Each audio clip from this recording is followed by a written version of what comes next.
Mesdames, Messieurs, bienvenue pour cette conférence. Cette conférence, je dis, il faut qu'on commence à l'heure parce qu'il y a affaire à des militaires, alors reste un peu strict sur le protocole. Bien sûr. Ah non, elles sont très sympathiques. C'est la première fois que je rencontre autant d'officiers supérieurs de l'armée suisse dans un festival du livre. Ouais, hein, c'est vrai que Il y en a beaucoup, hein? une belle performance. Belle performance. Donc, cette prochaine conférence va être animée par Alessandra Maigre. Alessandra Maigre, elle a plusieurs casquettes. Elle est titulaire d'un master en théologie et d'un master en philosophie obtenu à l'Université de Genève. Elle a travaillé 5 ans en tant qu'assistante diplômée auprès des chaires de théologie pastorale francophone et germanophone de l'Université de Fribourg. Elle est l'auteur d'une thèse de doctorat en théologie portant sur les défis de la spiritualité dans le sport, limites, jeux et identité. Alessandra Maigre est actuellement aumônière au sein de l'EHL Hospitality Business School à Lausanne et au sein de l'armée suisse, où elle est capitaine aumônière. Elle travaille aussi dans l'édition en tant que directrice éditoriale d'Académique Presse Fribourg. Elle pratique par ailleurs le hockey sur glace depuis plus de 20 ans dans les Swiss Women's Hockey League. Voilà, c'est notre animatrice. Elle a un CV assez impressionnant. J'en suis presque à me demander pourquoi je me trouve ici et pas Et pas sur la glace, ouais. à côté sur la glace. Donc, participe à cette table ronde trois autrices, trois autrices qui présenteront leurs ouvrages, c'est vous qui les présenterez.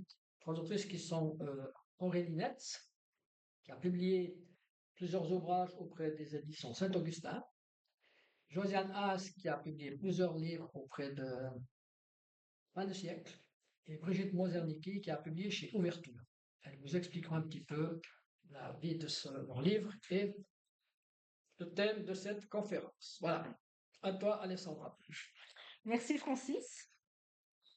Alors bonjour à toutes et à tous. Bienvenue pour cette conférence, cette table ronde qui a pour titre La vie aura le dernier mot. On va donc, comme vous pouvez déjà le comprendre, discuter un petit peu autour des questions de vie, de mort, de la relation entre l'une et l'autre à partir de diverses perspectives, les différentes perspectives que les trois autrices des livres à l'honneur cet après-midi nous présenteront. Peut-être pour compléter la présentation de Francis, je vais reprendre quelques éléments sur le parcours de nos autrices et puis ensuite, je leur donnerai la parole pour nous présenter un petit peu leurs ouvrages et leurs démarches. Donc, Brigitte Moser-Niki est accompagnante spirituelle indépendante. Elle propose également des ateliers sur les lettres hébraïques, des ateliers de danse méditative. Et puis, elle a également été aumônière au CHUV. Et c'est plus particulièrement cette expérience-là qui va peut-être nous être partagée aujourd'hui avec ce livre. En plus de tout cela, les lettres hébraïques sont aussi des, comment dire, des objets, si on peut dire ça comme ça, qu'elle travaille au travers de petits livrets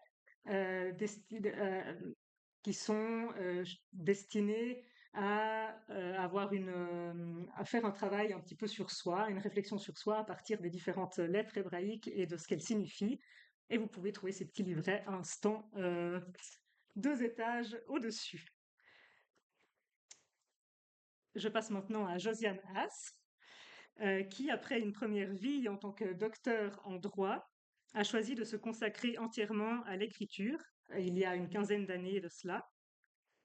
Elle est également recueilleuse de récits de vie et elle a notamment raconté aussi dans un livre qui s'appelle Les carottes ne suffisent pas, son expérience et ses découvertes d'une ferme maraîchère biologique située à la frontière des cantons de Vaud et de Fribourg.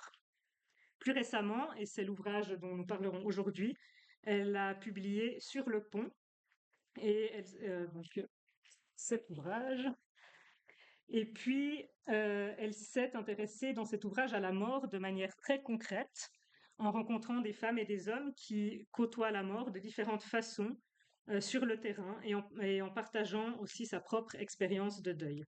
Cet ouvrage est préfacé par Stéphane Eicher et donc il invite avec intensité, humour et simplicité à embrasser cet aspect souvent occulté de notre vie. Et puis, nous avons Aurélie Netz qui nous parlera de cet ouvrage en dialogue avec l'invisible, qui est anthropologue, qui est titulaire d'un master en sciences sociales de l'Université de Lausanne. Elle travaille également comme accompagnante spirituelle et formatrice dans le cadre de l'Église réformée du canton de Vaud. Elle est l'autrice de 3 enquêtes ethnographiques sur le vécu spirituel contemporain. Donc cet ouvrage-ci est le dernier. Elle a également publié l'ouvrage intitulé Les cercles de femmes chez l'Harmattan et Femmes en quête de guérison chez Saint-Augustin. Peut-être que dans la discussion, elle fera allusion également à l'un ou l'autre de ses ouvrages, car les thématiques se recoupent un peu. Et puis, donc sa dernière enquête, en dialogue avec l'invisible, enquête sur les relations avec des êtres spirituels, interroge les liens puissants que les individus peuvent vivre avec des êtres que l'on ne voit pas. Alors, les présentations étant faites, nous pouvons passer à notre temps de discussion autour donc du thème de la vie aura le dernier mot. Et puis, j'aimerais commencer pour cela à partir de l'ouvrage que je ne vous ai pas encore montré, l'ouvrage Se souvenir ensemble de Brigitte Moser. Donc, je reprends une citation à la fin de l'avant-propos qui me semble très parlante pour lancer cette discussion. Alors, je cite: « Alors, entrez, installez-vous. Ce qui va se vivre en ce samedi de décembre n'enlève ni la peine ni la fatigue, mais est un signe qu'il est possible, pour chacune et chacun, dans sa particularité, de s'abreuver ensemble à une certaine force de vivre. » Alors, cette phrase contient déjà beaucoup des thèmes qu'on pourra explorer, mais j'avais envie de commencer par une question assez simple finalement. Qu'est-ce que cela signifie, donc pour chacune des autrices, peut-être à commencer par Brigitte, qu'est-ce que cela signifie pour vous, la vie aura le dernier mot, à partir de la perspective développée dans ce livre-ci, Se souvenir ensemble? Peut-être tu peux dire aussi un petit peu quel est l'objet du livre. Alors, il faudrait peut-être que je vous précise que ma position professionnelle était donc de travailler comme accompagnante spirituelle à la maternité du CHUV. Et dans cette maternité arrivent toutes les grandes problématiques de toute la région. Pas que, mais quand il y en a, c'est là qu'elles arrivent. Donc, c'est dans ce cadre-là que j'ai accompagné beaucoup de parents qui ont perdu un enfant tout petit, un enfant mort-né, un enfant issu d'une décision d'arrêt de grossesse, un enfant qui est décédé pour une ou l'autre raison. Ce livre, je précise une chose, c'est que je l'ai coécrit, donc il y a 2 autres collègues, Geneviève Spring et Nicoletta Saccaggio, qui l'ont écrit avec moi et qui travaillaient pour l'une en pédiatrie, où elle rencontrait aussi des enfants qui décèdent. Heureusement, il y en a moins en pédiatrie qu'en néonatologie ou qu'à la maternité. Et Nicoletta Saccaggio qui nous a guidés pour la présentation de ce livre, pour son édition. Donc, rencontrer des des familles qui perdent un enfant tout petit, c'est pas si simple que ça. Et il s'agit de savoir comment est-ce que, en entrant en lien avec eux, il est possible d'être ce pont, hein, je reprends le titre de ton livre, ce pont qui va permettre à quelque part que même la vie effondrée ne le soit pas tout à fait, qu'il y ait une écoute, qu'il y ait un temps d'appropriation, un temps d'au revoir, un temps de ritualisation qui soit fait. Et c'est justement, en plus du fait que nous avons, moi et mes collègues, beaucoup participé à dire un au revoir précis à tel ou tel enfant. Il y a chaque année, depuis 2010, au CHUV, une rencontre qui se fait avec les parents qui ont perdu un enfant dans les 3 dernières années. Et c'est une célébration qui s'appelle la célébration du souvenir et qui se dit se souvenir ensemble. Et je crois que pour répondre un peu à ta question, se souvenir ensemble, être ensemble dans un temps de grande détresse de la perte d'un enfant, ça me paraît essentiel. Et si j'ose dire, le succès de ces rencontres, il y a chaque fois entre 100 et 120 personnes. Enfin, certains d'entre vous ici y ont participé. Dit combien la vie finalement a eu le dernier mot pour ses parents parce que eux sont là avec leur famille, avec d'autres enfants, avec des enfants qui sont nés après.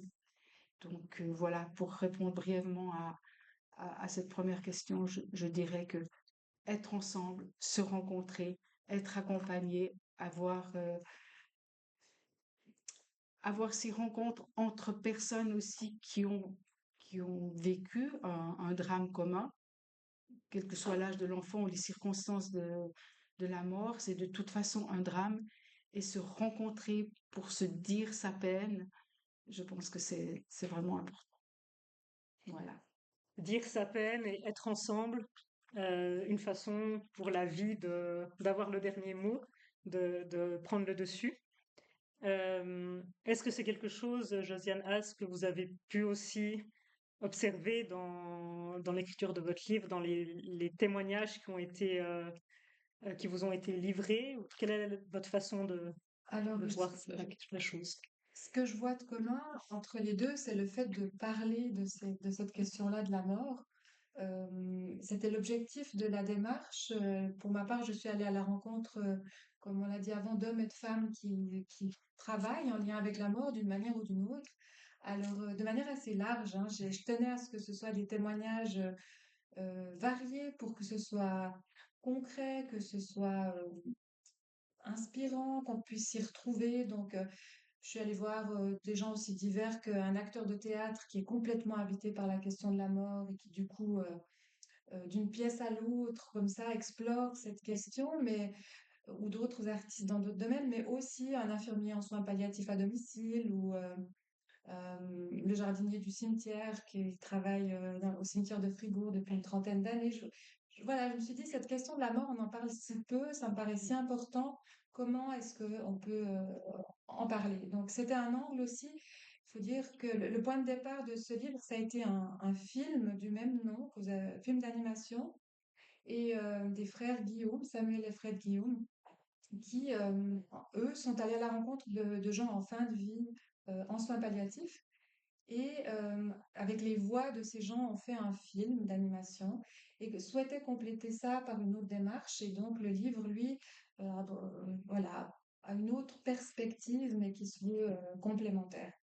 Et puis, pour ce qui est de la vie aura le dernier mot, je dirais que dans cette démarche, j'ai vraiment eu comme perspective que c'est plutôt cette perspective asiatique qui est de dire la mort fait partie de la vie. Ça paraît simple dit comme ça, mais en fait, je me suis rendu compte que chez nous, en Occident, on oppose la mort à la vie, souvent. Et en fait, en Asie, on a cette approche qui est d'opposer la naissance à la mort. Et du coup, tout fait partie de la vie. Et c'est des vagues comme ça voilà, qui font partie de la vie. Et avec cette perspective, ben oui, la vie aura le dernier mot en ce sens que la mort viendra. Et elle en fait partie. Et je pense qu'il y a une vraie vertu à se pencher sur cette question, mais je vois que ça suscite des réticences. Je vois aussi quand parfois je parle du livre, ou je sais que les frères Guillaume, quand ils parlaient à leur entourage de leur projet, ils disaient, mais il n'y avait pas pire pour plomber l'ambiance d'une soirée. Mais en fait, non, c'est juste parce qu'on s'y intéresse pas. Au moment où on s'y intéresse, ça devient un champ extrêmement vivant, en fait. Et puis, bah, voilà, à partir du moment où c'est la vie, c'est impermanent. Donc, on a maintenant l'opportunité d'y penser, de se poser la question, pourquoi on le ferait pas? Moi, je trouve ça personnellement passionnant. Et puis, je trouve que ça éclaire, c'est comme ça que je l'ai vécu, euh, aussi par rapport au deuil que j'ai vécu, peut-être qu'on en reparlera tout à l'heure, les, les, les choix, en fait, qu'on fait dans nos vies. Et en cela, c'est un catalyseur, se dire, bon, c'est quoi qui donne du sens à ma vie? Puisque ça a une fin, à quoi je consacre ce temps que j'ai à disposition? C'est là que je vois le lien, en fait. On reviendra peut-être sur la question du sens, effectivement, Mm. après. C'est clair que enfin, la mort engendre la question du sens de façon très, très importante. Et puis, et on a vu là qu'elle fait vraiment partie finalement de la vie et elle est remise peut-être dans un, un tout un peu plus étendu que de la vie, donc la mort avec la naissance, qui sont des éléments en fait d'un tout qui est la vie. Et elle prend peut-être un peu moins d'importance que ce que parfois on a tendance à lui donner, et surtout une importance peut-être négative ou noire.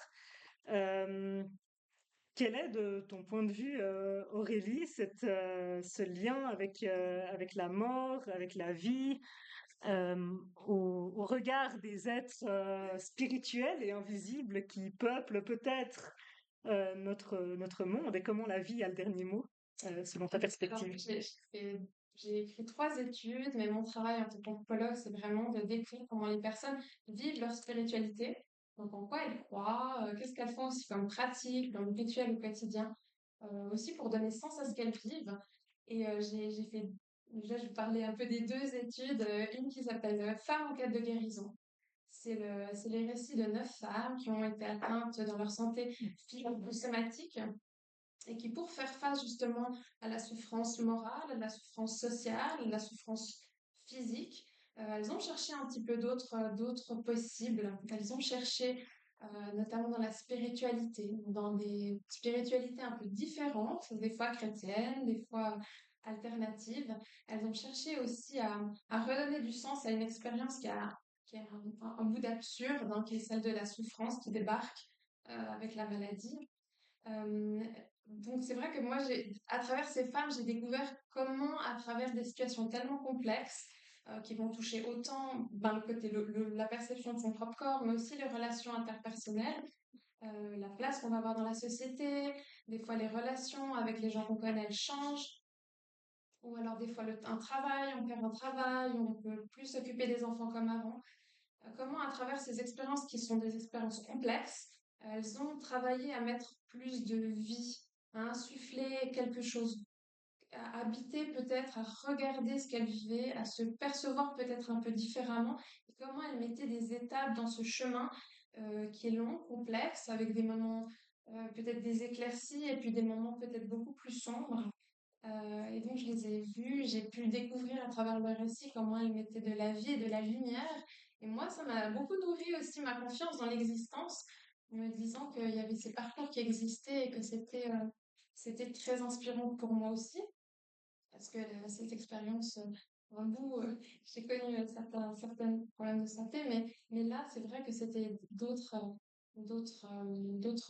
intensités. Et puis la question de la chronicité de la maladie, ça veut dire que c'est des maladies qui sont longues à diagnostiquer, c'est long d'être aussi reconnu parfois dans sa souffrance, c'est difficile d'en parler parfois.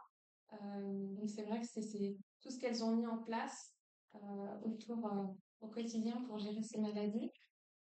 Et puis ben ça, en dialogue avec l'invisible. Alors là, j'ai rencontré 8 femmes, 6 femmes et 2 hommes. J'étais très contente aussi d'avoir le récit d'hommes. Et ce sont des personnes qui m'ont raconté les relations qu'elles estiment vivre avec des êtres qu'on ne voit pas, des êtres spirituels. Et j'ai beaucoup de chance parce que dans les personnes qui ont témoigné, il y a toutes sortes de formes de spiritualité et surtout toutes sortes d'êtres spirituels. Donc, pour une personne, elle se sent en relation avec Dieu, d'autres personnes avec des guides, des archanges et aussi des défunts. Et du coup, c'est vrai que si je réponds par rapport à ta question sur comment la vie finalement a le dernier mot. C'est aussi dans ces moments de transition, ces moments de deuil, ces moments où la relation avec la personne qui est disparue va évoluer, va se transformer. C'est la question de se dire comment continuer cette relation et de quelle manière. Et c'est vrai qu'il y a des personnes qui vont le vivre peut-être de manière plus symbolique, à travers le souvenir, à travers des ritualisations, à travers aussi peut-être un travail artistique. Je pense à certains des témoignages que j'ai lus. Et puis pour certaines, elles estiment qu'elles peuvent entrer en contact avec la personne défunte et qu'elles ont des expériences avec ces êtres-là qui continuent quelque part interagir. Et je pense que dans ces deux recherches, ce qui m'a touchée énormément, c'est la capacité de créativité des personnes que je rencontre, qui est notre créativité à tous, hein, en tant qu'être humain, pour donner du sens et aussi euh, garder cette force de vivre, cette force aussi d'espoir dans des temps qui peuvent être particulièrement bouleversés et bouleversants. Je pourrais juste Oui, intervenir bien sur... sûr. J'aime beaucoup que tu relèves la créativité parce que j'ai remarqué aussi dans les moments très intenses de deuil d'un enfant, savoir que quelque chose peut être créé ou recréé en soi, c'est vraiment important. Et dans les célébrations qui sont encore animées aujourd'hui au CHUV chaque premier samedi de décembre, il y a toujours un temps de créativité et qui est très important parce qu'il y a un moment où, comme on disait, les mots sont bons, mais les mots, vous savez, parfois il faudrait mieux les taire. Donc, quand les personnes sont là, elles ont entendu, on les a accueillis et tout, il y a tellement d'émotions qui viennent qu'à un moment donné, il faut couper tout ça. Donc, on monte à l'étage et il y a toute une partie de créativité qui est proposée. Et là, dans un silence, il n'y a même pas besoin de dire qu'il faut faire silence.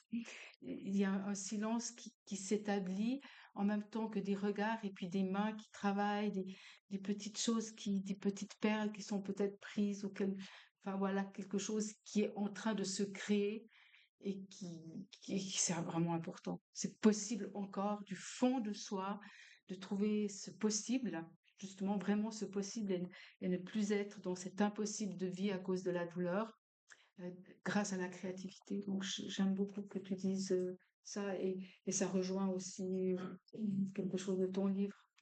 Mhm. Je ne sais pas si vous souhaitez ajouter quelque chose au créativité, création. Effectivement, ben, je l'ai trouvé dans plusieurs témoignages, et puis c'était la démarche initiale du film, c'est la démarche que j'ai suivie en tant qu'auteur, et c'est cet aspect créatif. Et il y a une photographe aussi qui témoigne, qui elle a fait de l'absence une question centrale, un vrai fil rouge de son activité, et c'est une vraie enquête qu'elle mène. J'ai trouvé son récit passionnant. Et voilà, il y a l'acteur de théâtre, il a aussi une capacité de parler de ces questions de manière très vivante et puis de les incarner justement sur scène. Et donc c'est aussi un bon moyen, je pense, le théâtre de pouvoir, ça va dans le même sens, de pouvoir traiter de ces questions. Ouais, absolument.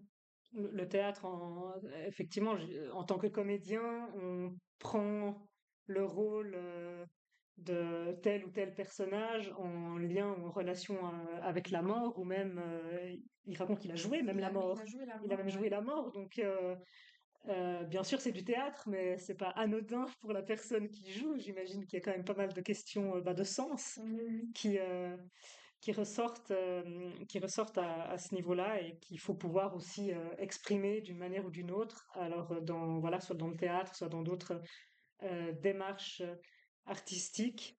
Euh, et alors, en parlant de démarches peut-être artistiques, mais pas que, donc effectivement, Josiane Haas, votre démarche est peut-être plutôt plus artistique. La démarche d'Aurélie Net, c'est plus anthropologique, plus scientifique, c'est une enquête.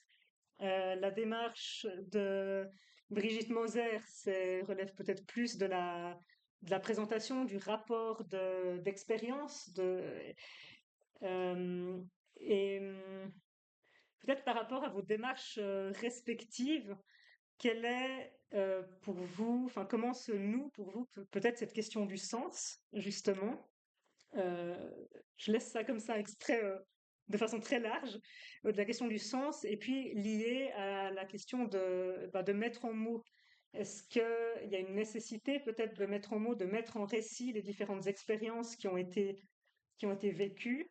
Là, en tout cas, certaines expériences ont été mises en mots parce qu'elles ont été mises par écrit, mais parfois, comme le disait Brigitte, les mots sont de trop. On n'a pas forcément besoin de mots, donc peut-être comment cette narration, comment s'exprime cette narration et comment est-ce qu'elle fait vivre ou pas, ou dans le lien avec la question voilà, du sens de façon globale. Je ne sais pas si vous avez quelque chose à Oui, il y a une ajouter. sacralité. En fait, j'en ai témoignages parce que quand je m'entretiens avec les personnes, c'est à plusieurs reprises pendant plusieurs heures. Donc, on a vraiment le temps d'ouvrir une petite fenêtre sur leur monde intérieur. Et c'est vrai que les personnes vont souvent rapporter à l'issue de ces temps de récolte de témoignages à quel point pour elles c'était fort et thérapeutique de raconter, de mettre des mots sur leur histoire, de me les partager. Parce qu'ensuite, je les fais relire aux personnes que j'ai interviewées pour voir si j'ai bien compris ce qu'elles ont essayé de me partager et surtout s'il y a des choses qu'elles veulent changer en termes de formulation, notamment quand il y a des expériences qui sont aussi traumatiques. Est-ce qu'on décide de les garder? Est-ce qu'on décide quelle manière elles ont envie que ça reste par écrit? C'est quelque chose qui est très important, le témoignage, faire un peu aussi le bilan de sa vie quand c'est voir aussi le chemin parcouru. Voilà, ça fait 10 ans que j'ai eu mon diagnostic, tout ce qui s'est passé depuis en amont, en amont aussi. Et puis ensuite de constater finalement le chemin qui a été parcouru. Je suis aussi praticienne narrative et dans cette approche, on est extrêmement sensible à l'importance du récit pour les personnes, des récits qu'elles font de leur existence, parce il peut avoir un très fort impact sur la manière dont elles se perçoivent et après la manière dont elles vont être dans le monde. Donc c'est vraiment un point de sensibilité pour moi qui est essentiel qu'elles aient ce regard aussi sur les textes. Et puis ensuite, ben, quand ça devient un texte qui est publié, après, c'est la question de la diffusion de leur histoire, de la transmission de leur chemin de vie, qui est une dimension, à mon avis, profondément sacrée, parce qu'elles viennent partager quelque chose qu'elles ont appris, quelque chose qui leur semble tellement significatif qu'elles veulent le partager plus loin, parce qu'elles ont accepté de participer à ce projet de livre qu'elles vont pouvoir ensuite partager avec leur famille, leurs amis. Et puis après, de manière plus large, ça va toucher aussi un public des autres personnes qui vont le lire. Et là aussi, il y a d'autres effets, on pourrait dire, qui sont heureux. Je reçois très souvent des mails de personnes qui ont lu le livre et qui me parlent du fait qu'elles se sentent moins seules parce qu'elles ont lu des histoires qui étaient proches.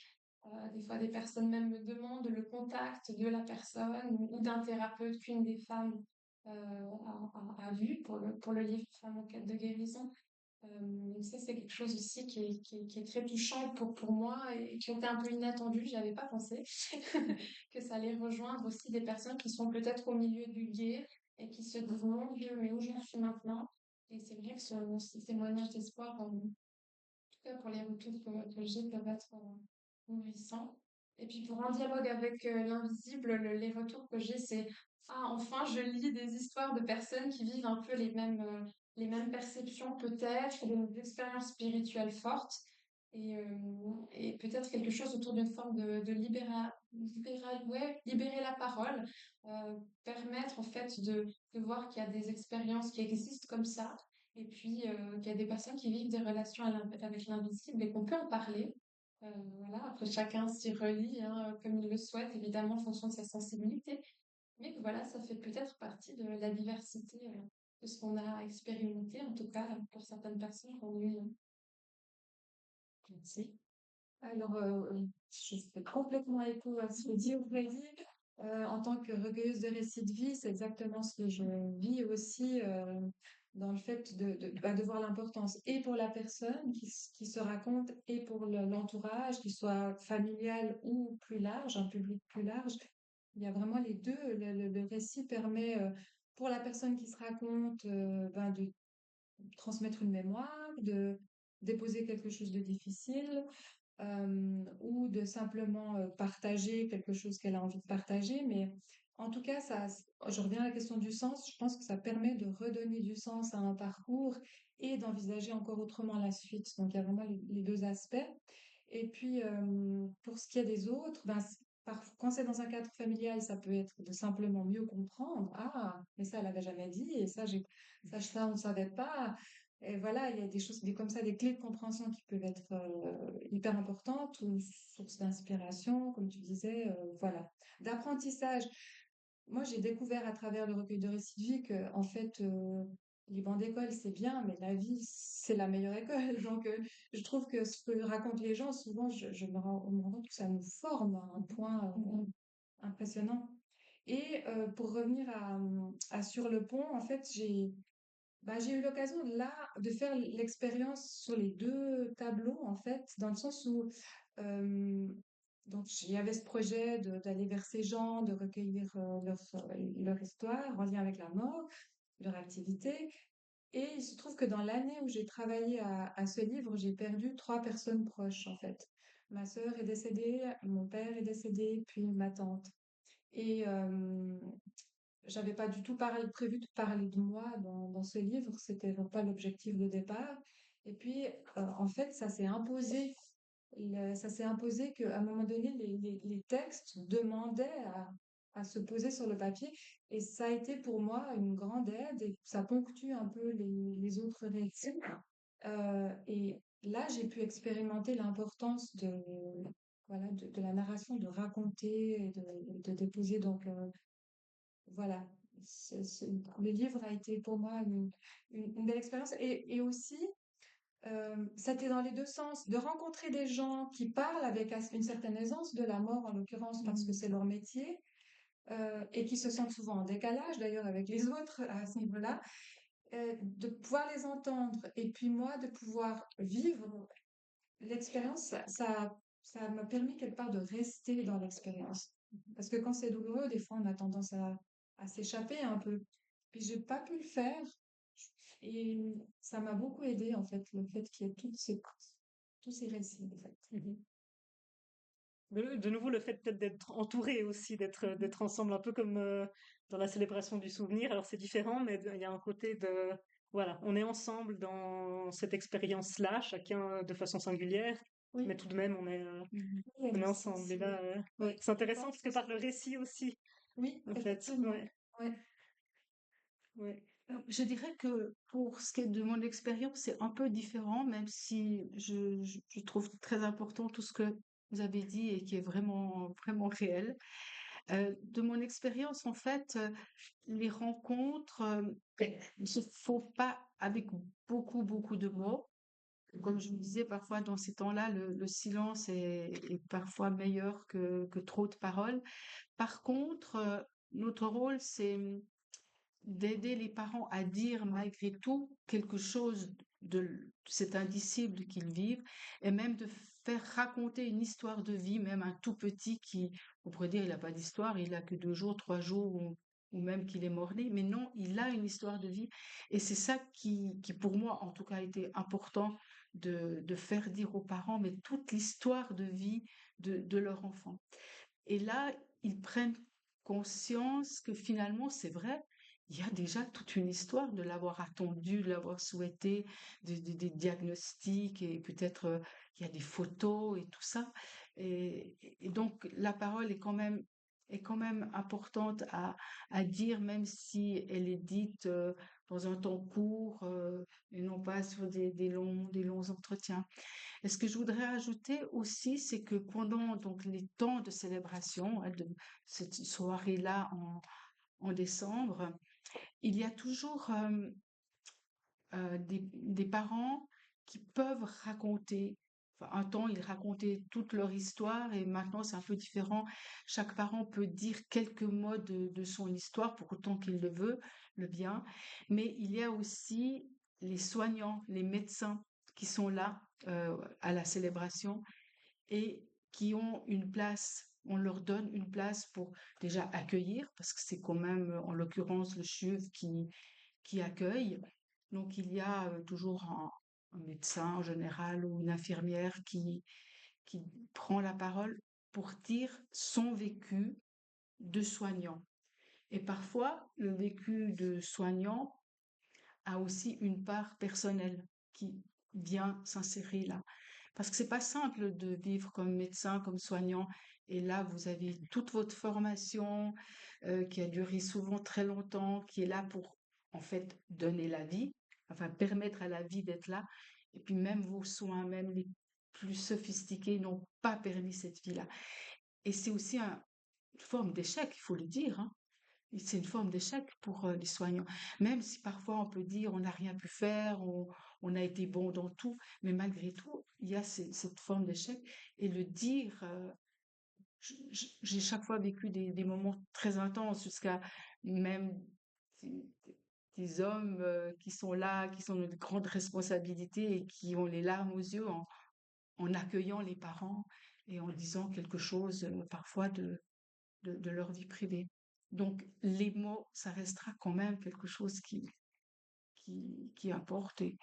Et puis, moi-même, j'ai vécu cette expérience de perdre un enfant au cours d'une grossesse.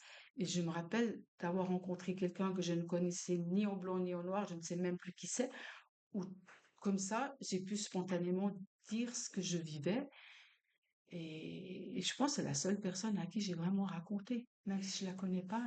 Et dans le cadre de notre travail, après les gens, ils nous oublient, ils savent plus nécessairement qui on est. Et ça doit être comme ça. Donc on peut le faire, on peut parler à quelqu'un qu'on ne connaît pas. Il y a, de toute façon, de la part de la personne qui entend, bien sûr, dans un hôpital, il y a le secret qui est de toute façon là. Je pense que c'est nécessaire. Merci.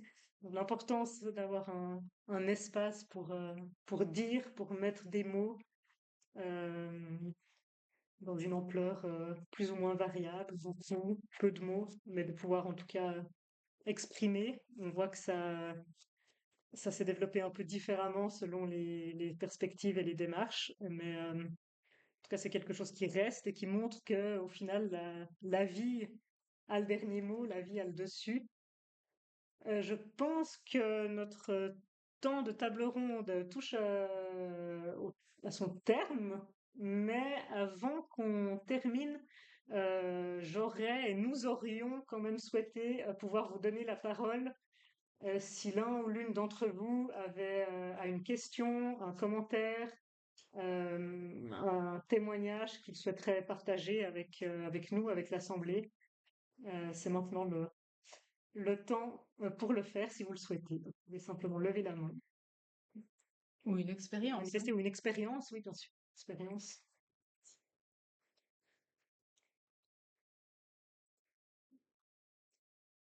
Oui. Alors moi, j'ai juste une expérience avec les enfants que je rencontrais, notamment dans mon travail de bibliothécaire. J'ai accueilli beaucoup de classes et je trouve important qu'on puisse parler justement de la mort aux enfants, pas seulement quand ils sont concernés directement dans leur famille par un deuil d'un grand-papa ou même de quelqu'un de plus jeune, mais de manière générale, d'intégrer la mort, comme vous disiez au début, dans la vie, de faire comprendre, parce que c'est vrai que on parle très peu d'abord. Aujourd'hui, il y a heureusement de très beaux albums pour les enfants qui évoquent ce sujet et qui permettent justement de montrer que c'est quelque chose de naturel dont on ne devrait pas avoir aussi peur. Parce que si on n'en parle pas, si les adultes n'en parlent pas non plus, c'est parce qu'il reste une grande peur de la mort. Et voilà, moi, je trouvais que c'était important d'utiliser la littérature jeunesse pour aborder ce sujet. C'est beaucoup plus facile aussi. Merci. Au travers de l'histoire, il y a une petite distance avec les personnages qui sont pas directement impliqués.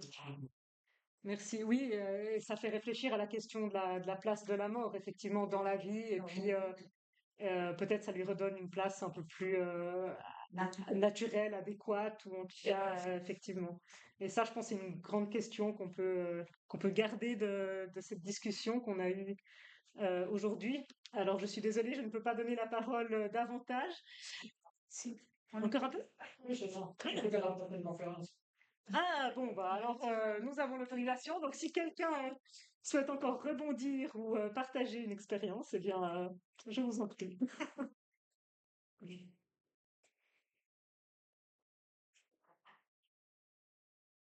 ou si quelqu'un a une question à l'une de nos autrices.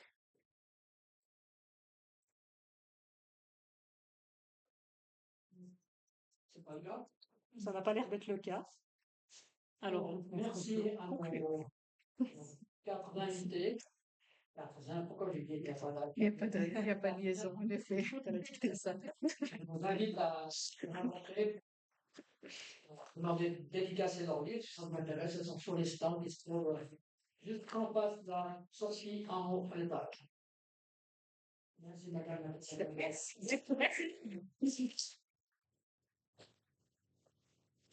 Si vous voulez rester un moment, la prochaine